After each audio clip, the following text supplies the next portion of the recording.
Chers élèves, bonjour. On va vous présenter une séance de révision des exercices qui est la suite des séances précédentes. On va traiter une séance de révision de la semaine 10 à la semaine 11. Donc on va commencer 17. On va commencer par le cycle de développement chez les plantes. Donc on va vous rappeler un petit peu le cycle de développement chez les plantes. Le cycle de développement ou bien cycle de vie est la période de temps pendant laquelle se déroule une succession de phases qui composent la vie complète d'un organisme vivant par reproduction. Donc la problématique qu'on se pose, quelles sont quelles sont les caractéristiques des cycles de développement chez les plantes à fleurs. Donc quelques notions et étapes qui sont nécessaires. Donc, le cycle de développement résume sous forme d'un schéma les événements de la vie complète d'un organisme vivant. Donc, les concepts qu'on doit rappeler, c'est le concept de l'œuf ou bien le zygote. C'est une cellule qui est diploïde à deux chromosomes qui est issue de la fécondation, c'est-à-dire l'union de gamètes mâles et de gamètes femelles qui sont haploïdes. Donc, un gamète est une cellule reproductrice haploïde à N chromosomes. La spore est une cellule haploïde, également haploïde, qui est issue de la myose et donne naissance par mitose, germination, à un nouvel individu. Le gamétophyte, c'est une plante qui est haploïde à N chromosomes et qui produit des gamètes issus de la germination des spores. Donc le sporophyte, c'est une plante diploïde à deux chromosomes qui produit des spores correspondant en général à la plante feuillée. La myose, c'est le processus de double division cellulaire. À partir d'une cellule mère diploïde, on obtient 4 cellules filles qui sont haploïdes à N chromosomes. La myose, bien sûr, son rôle, c'est d'assurer la réduction chromosomique de 2N à N chromosomes. La fécondation, c'est le stade de la reproduction sexuée qui consiste en une fusion de gamètes haploïdes à N chromosomes en une cellule nommée zygote ou bien œuf à 2N chromosomes. La fécondation, elle assure le retour de l'état diploïde 2N, c'est-à-dire qu'on passe de l'état haploïde à l'état diploïde. Donc tout cycle, il comprend donc une phase au cours de laquelle les cellules sont diploïdes diplophase et une phase au cours de laquelle elles sont haploïdes, c'est l'haplophase. Donc la durée relative des phases haploïdes et diploïdes est variable. Donc à partir de là, on peut bien sûr différencier des cycles de développement. Donc on va commencer par le cycle monogénétique diplophasique. Donc là, on a une représentation schématique d'un cycle chromosomique diplophasique. Comme vous le constatez, donc, vous voyez que la fécondation se fait suite à la formation d'un zygote. La durée de la plante, durant toute la vie de la plante, elle est diploïde, c'est-à-dire à 2N chromosomes. Le stade haploïde se limite à la formation des gamètes.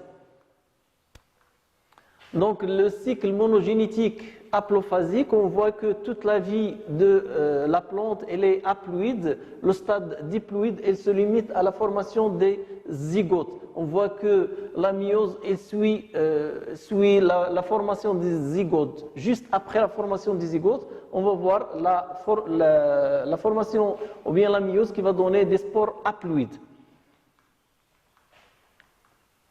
Donc le cycle digénétique haplodiplophasique, donc comme vous le voyez, on a deux phases. Une phase gamétophytique où la plante elle est haploïde et une phase sporophytique, c'est-à-dire on a un sporophyte qui est diploïde à 2N chromosomes. Donc la myose se forme au niveau du sporophyte et induit ou bien entraîne la formation des spores qui sont haploïdes à un chromosome. La phase diploïde se fait suite à la fusion des spores haploïdes.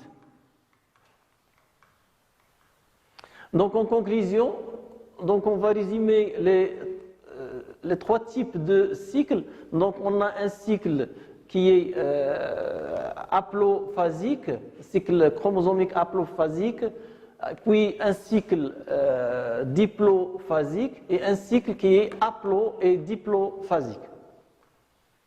Donc on va passer maintenant, on va vous donner un aperçu sur le chapitre 4 qui est la reproduction asexuée chez les plantes. Donc la reproduction asexuée ou multiplication végétative, elle se fait à partir d'une partie se fait à partir des parties d'une seule et même plante. Elle permet d'obtenir des individus génétiquement identiques. Donc la problématique, comment se fait la multiplication végétative.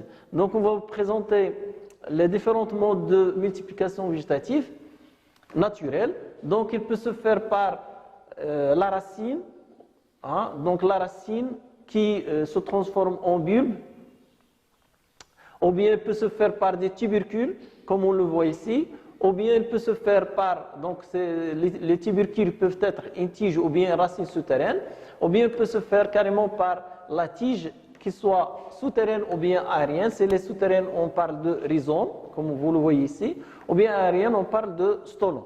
Donc cette multiplication végétative va nous donner un nouvel individu qui est identique à la plante mère. Donc en résumé, donc la multiplication par bulbes, ce sont des bulbes secondaires qui sont formés sur le côté des bulbes.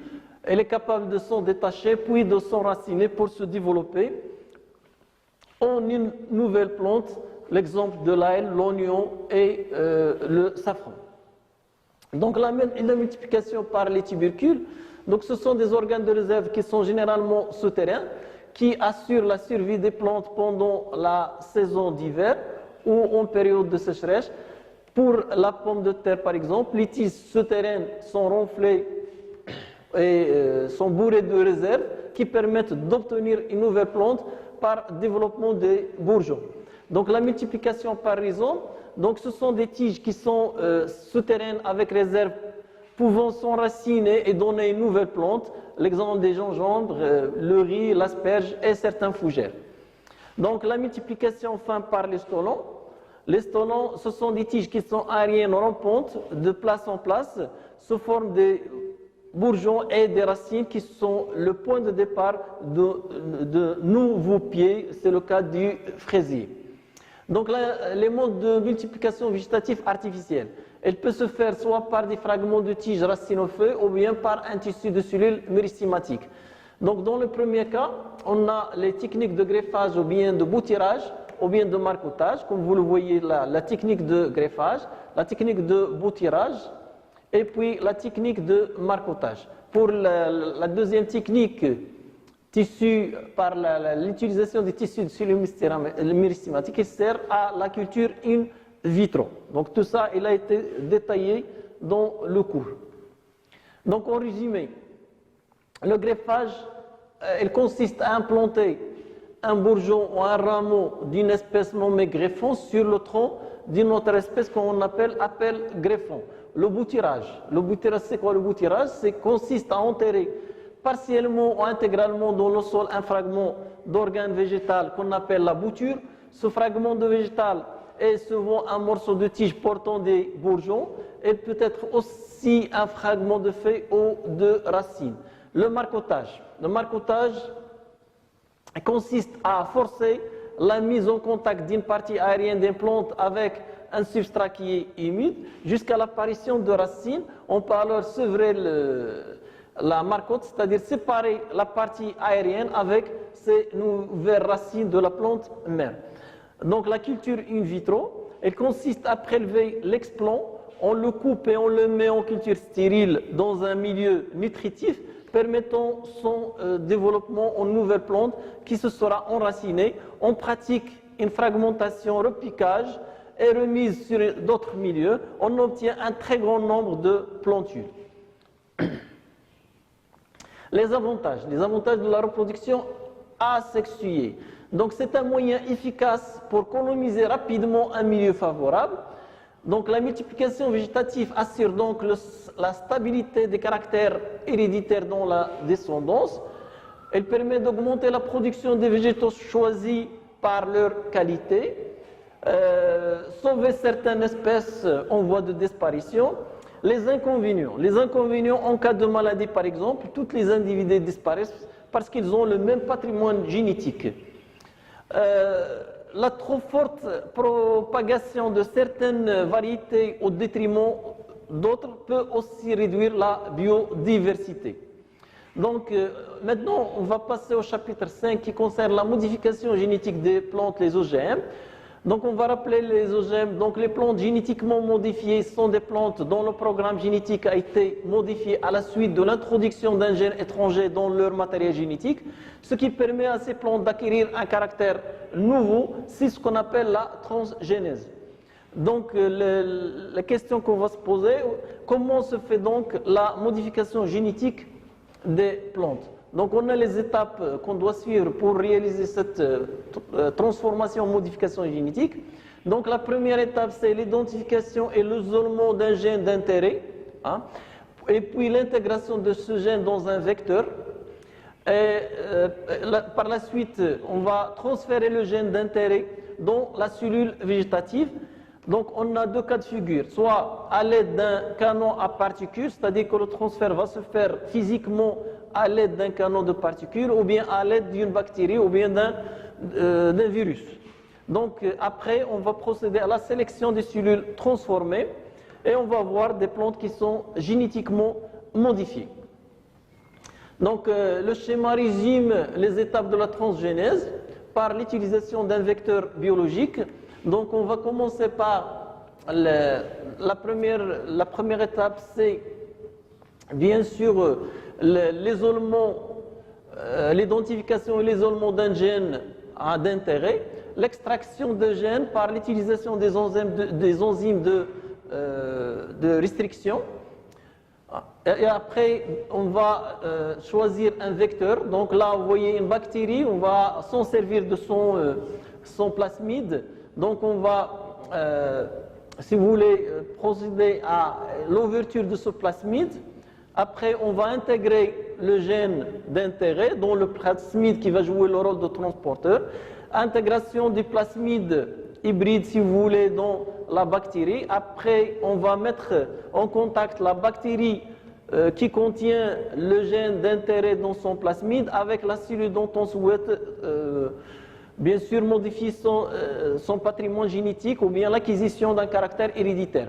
Après, on va passer à la multiplication des cellules qui sont modifiées génétiquement et on passe au repiquage et le clonage de la plante suite à la multiplication, une culture des cellules transformées. Donc la transgénèse par l'utilisation d'un canon ADN, c'est à peu près la même chose que la transgénèse par l'utilisation par le transfert ou bien par l'utilisation d'un vecteur biologique. Ce qui diffère, c'est la technique de transfert. Là, on utilise un canon qui permet de bombarder des billes qui contiennent le gène, hein, qui permet l'intégration des gènes à l'intérieur de la cellule. Donc la transgénèse par utilisation d'un vecteur biologique se fait en plusieurs étapes. Donc on va passer en revue rapidement ces étapes. Donc la premièrement, c'est l'identification des gènes d'intérêt à partir du matériel génétique d'un autre organisme, par exemple une plante ou bien une bactérie. Après, on va procéder à l'isolement des gènes d'intérêt qui est un segment d'ADN qui contient une information génétique qui compte pour un caractère héréditaire donné à partir de la cellule donneuse, à l'aide ou bien avec l'utilisation des enzymes de restriction. Après, on va préparer un vecteur. Généralement, on utilise un plasmide, mais ça peut être un virus extrait d'une bactérie, ou bien ouvrir. Donc, on va par la suite ouvrir le plasmide par les mêmes enzymes de restriction, et puis intégrer le gène d'intérêt dans le vecteur avec des ligases. Donc, les ligases, ce sont des enzymes qui permettent d'intégrer le gène dans le vecteur. Après, on va procéder au transfert des plasmides qui est génétiquement modifié à une bactérie et qui est capable d'injecter des gènes dans les cellules de la plante qu'on souhaite modifier. Ensuite, on va sélectionner les cellules végétales transformées, c'est-à-dire qui ont intégré le gène d'intérêt, et multiplier bien sûr les cellules végétales modifiées dans un milieu de culture pour obtenir des PGM, c'est-à-dire des plantes génétiquement modifiées. Et enfin, on va régénérer les plantules modifiées génétiquement à partir de cellules modifiées. La définition de la transgénèse, ou bien le rôle de la transgénèse, elle permet d'obtenir des plantes qui sont génétiquement modifiées, ayant acquis des caractères voulus ou bien souhaités. Cette transgénèse représente plusieurs avantages, tels que l'obtention de la variété de PGM, c'est-à-dire les plantes génétiquement modifiées résistantes aux ravageurs, aux insecticides, aux pesticides et à la sécheresse, etc. Obtention de variétés de PGM qui synthétisent des substances chimiques utiles pour ou bien pour le consommateur, et l'obtention de variétés de PGM, c'est-à-dire plantes génétiquement modifiées qui se conservent pendant une longue durée. Donc bien sûr, on va traiter un peu quelques inconvénients des PGM, des plantes génétiquement modifiées. Donc il y a une grande probabilité de risque d'allergie par l'utilisation des protéines synthétisées par les gènes ou bien par les plantes génétiquement modifiées. L'impact non voulu sur les autres insectes non ciblés, ceux-ci qui peuvent être utiles comme les abeilles. D'un point de vue écologique, introduire un gène dans une plante rend possible sa dissémination dans l'environnement, donc la transmission à d'autres plantes. Maintenant, on va passer au chapitre 6, la classification des plantes. Donc, les milieux naturels sont peuplés par des végétaux très divers et qui diffèrent d'un milieu à un autre. En comparant ces végétaux, on remarque qu'ils se ressemblent par certains caractères qui permettent de les classer en groupes. Donc, et de là, on peut se poser les questions. Quels sont les critères qui permettent de classer les végétaux en groupes? Quels sont les niveaux de classification?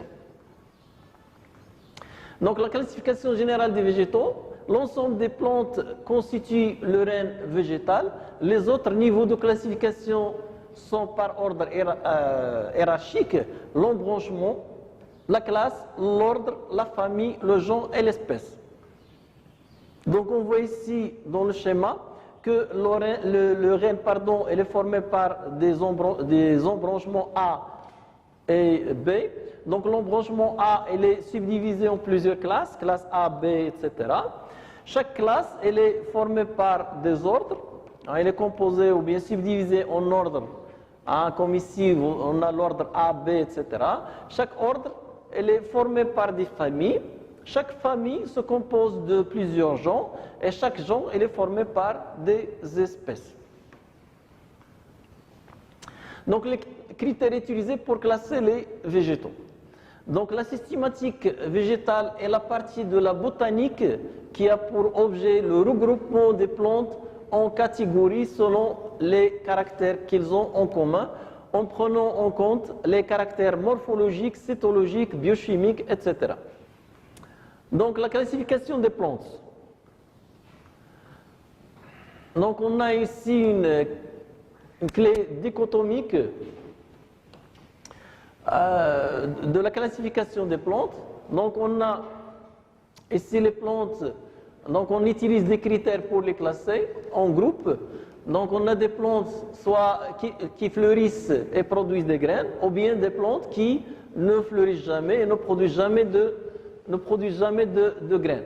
Donc si les plantes fleurissent et produisent des graines, on peut les classer selon le fruit, c'est-à-dire est-ce que les graines selon les graines, on va utiliser le critère de graines si les graines sont enfermés dans un fruit ou bien s'ils sont nus. Donc s'ils sont enfermés dans un fruit, ils forment le groupe des angiospermes, donc comme sous-embranchement. Si les graines sont nues, ce sont des gymnospermes. Maintenant, pour les plantes qui ne fleurissent pas et ne produisent pas de graines, on peut utiliser un autre critère pour les classer, à savoir la présence de tiges et de feuilles. Donc on peut trouver des plantes avec tiges et feuilles et des plantes sans tiges et feuilles. Donc les plantes avec tiges et feuilles, on peut les subdiviser également en utilisant la racine, le critère de racine. Ça peut que ces plantes peuvent avoir des racines ou ça peut qu'ils n'en ont pas. S'ils ont des racines, ils forment ce qu'on appelle des fougères. S'ils n'ont pas de racines, ils forment les mousses. Donc les fougères, ce sont des plantes avec racines, avec tiges et feuilles. Les mousses, ce sont des plantes sans racines, avec tiges et feuilles. L'autre groupe de plantes sans tiges et sans feuilles, hein, donc ils peuvent avoir au niveau de leurs feuilles de la chlorophylle ou bien absence de chlorophylle. Les plantes qui présentent de la chlorophylle sont généralement peuvent être aquatiques ou bien terrestres. Si elles sont aquatiques, ils forment un groupe des algues. Si elles sont terrestres, ils forment des lichens.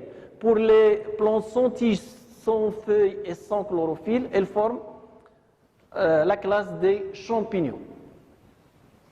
Donc et comme ça, on a fini avec cette séance de révision. Bien sûr, on va entamer après des séances des exercices et on va traiter un DS, c'est-à-dire un devoir surveillé.